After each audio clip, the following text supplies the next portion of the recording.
باللہ من الشیطان الرجیم بسم اللہ الرحمن الرحیم۔ الحمدللہ ہمارے درمیان ایک بہت ہی بابرکت مہینہ آ چکا ہے اور اس مہینے کا نام ہے سفر المظفر۔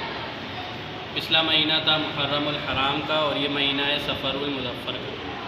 اس مہینے میں کچھ باتیں جو ہے غلط لوگوں میں بہت زیادہ مشہور ہیں۔ باتیں یہ ہیں کہ یہ مہینہ معاذ اللہ جو ہے نحوست والا مہینہ ہے۔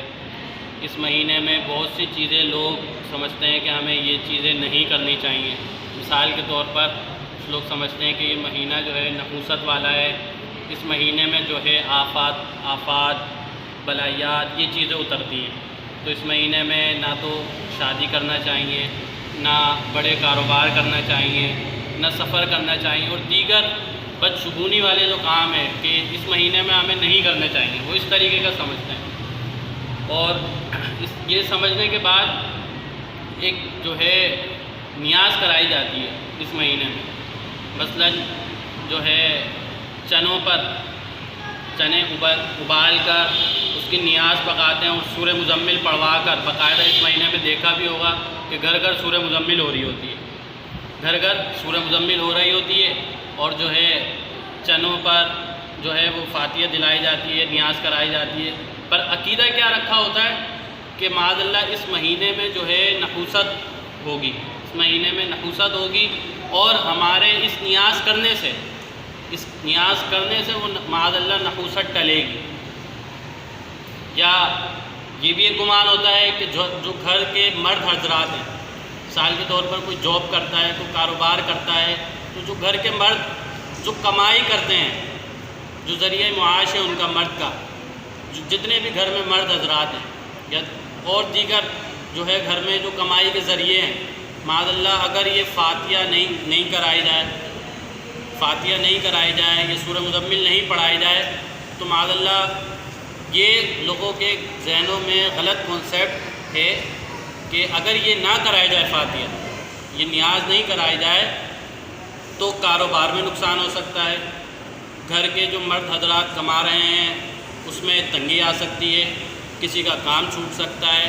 تو یہ بدشگونی ہے۔ اسلام میں بدشگونی جائز ہی نہیں ہے، حرام ہے بدشگونی لینا۔ اچھا شگون لینا جائز ہے، پر بدشگونی سے اسلام نے بالکل منع کر دیا ہے کہ بدشگونی نہیں لی جائے، بدشگونی نہیں لی جائے۔ اچھا ایک چیز اور وہ یہ کہ تیرہ تیزی،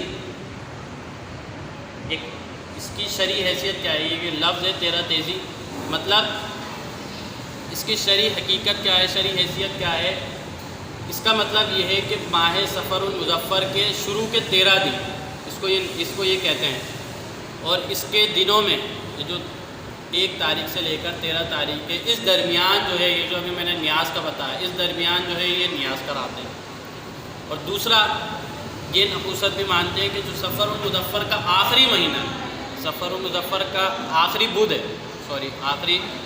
جو ہے وہ بھی نحوست والا ہے بہت، اور وہ یہ کہتے ہیں کہ جو ہے نا ہندوستان میں جو ہے اس مہینے کے جو آخری بدھ ہے، وہاں جو ہے نا ہندوستان میں آخری بدھ کو خوشیاں منائی جاتی ہیں، پوریاں بنا کر کھلائی جاتی ہیں، بہت خوشیاں منائی جاتی ہیں، اور وہ یہ دلیل پیش کرتے ہیں کہ حضور علیہ السلام نے سفر کا جو آخری بدھ تھا اس میں جو ہے غسل صحت فرمایا، اور غسل صحت فرما کر مدینہ طیبہ سے باہر آپ سیر کے لیے گئے۔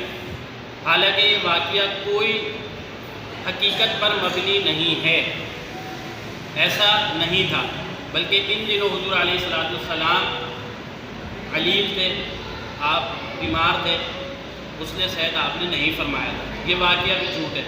تو آپ وہ جو لوگ جو خوشیاں مناتے ہیں، ہندوستان کا ایک طبقہ ہے جو خوشیاں مناتے ہیں آخری بدھ میں، کچھ لوگ نحوست جانتے ہیں، کچھ لوگ نحوست اسے کہتے ہیں، اور خوشیاں مناتے ہیں۔ کیوں مناتے ہیں؟ اس لیے مناتے ہیں، وہ یہ کہتے ہیں کہ جیسے حضور علیہ السلام نے غسل صحت فرمایا، سیر کے لیے گئے، تو حضور علیہ السلام کے اس واقعے سے وہ قیاس کر کے کہتے ہیں کہ ہم بھی اسی طرح خوشیاں مناتے ہیں۔ کیوں مناتے ہیں؟ جیسے حضور علیہ السلام نے گویا کہ خوشی منائی، حالانکہ نہیں تھی، یہ واقعہ جھوٹا ہے، حقیقت پر مبنی ہے ہی نہیں۔ پر وہ لوگ کیا کہتے ہیں کہ ہم خوشیاں اس لیے مناتے ہیں کہ معاذ اللہ سفر ہم سے رخصت ہو رہا ہے، یعنی کہ سفر کو اتنا منحوس جانتے ہیں کہ آخری بدھ گویا کہتے ہیں کہ مہینہ ہم سے جدا ہو رہا ہے، اس وجہ سے ہم خوشی منائیں گے۔ سفر المظفر اس میں نہ بلائیں اترتی ہیں، نہ یہ ہے کہ ہم شادیاں نہیں کر سکتے، بچے کی رخصتی نہیں کر سکتے، کاروبار نہیں کر سکتے، ایسا بالکل بھی نہیں ہے۔ شادی کے حوالے سے ایک بڑی پیاری بات جو سن کر ہم کبھی بھی یہ نہیں کہیں گے کہ ہم سفر میں شادی نہیں کر سکتے۔ ایک بہت ہی کامیاب جوڑا، جو دنیا کا کامیاب ترین جوڑا ہے، میاں بیوی کی صورت میں جو جوڑا ہے وہ کس کا؟ حضرت مولا علی رضی اللہ تعالیٰ عنہ کی شادی بھی اسی مہینے میں ہوئی۔ جب مولا علی اور حضرت فاطمہ رضی اللہ تعالیٰ عنہ کا نکاح اس مہینے میں ہوا تو ہم کیسے کہہ سکتے ہیں کہ اس مہینے میں شادی نہیں ہوتی؟ بالکل ہو سکتی ہے اور کوئی نحوست نہیں ہے۔ تو یہ مہینہ بالکل بابرکت مہینہ ہے، اور کوئی مہینہ، کوئی وقت، کوئی گھڑی نحوست والی نہیں ہو سکتی، کیونکہ اللہ تبارک و تعالیٰ کا ہی پیدا کیا ہوا ہے ہر وقت ہر گھڑی، تو وہ کیسے نحوست والی ہو سکتی ہے؟ بالکل نہیں۔ تو ہمیں یہ آج اپنا عقیدہ درست رکھنا ہے کہ نہ کوئی وقت منحوس ہو سکتا ہے، نہ کوئی گھڑی منحوس ہو سکتی ہے، نہ کوئی مہینہ منحوس۔ تو اللہ رب العالمین سے دعا ہے کہ ہمیں یہ جو بدشگونی ہے، اچھا شگون نہیں ہے نا، بدشگونی لے رہے ہیں، بدشگونی سے محفوظ فرمائے اللہ رب العالمین، ہمیں اچھا شگون لینے اور بدشگونی سے محفوظ رکھے، اور گناہوں سے بچتے رہنے کی توفیق عطا فرمائے۔ سب سے بڑی نحوست گناہوں کی نحوست ہے۔ اللہ رب العالمین سے دعا ہے کہ جو کچھ سنا اس پر عمل کرنے کی، اسے یاد رکھ کر دوسروں تک بھی اسے پہنچانے کی، تاکہ ہمارے دوسروں کو پہنچانے کے ذریعے کوئی دوسرا اس پر عمل کرنے لگ جائے تو ہمارے لیے ذریعہ نجات بن جائے۔ اللہ رب العالمین سے دعا ہے کہ جو کچھ سنا اس پر عمل کرنے کی توفیق عطا فرمائے۔ وآخر دعوانا ان الحمد للہ رب العالمین۔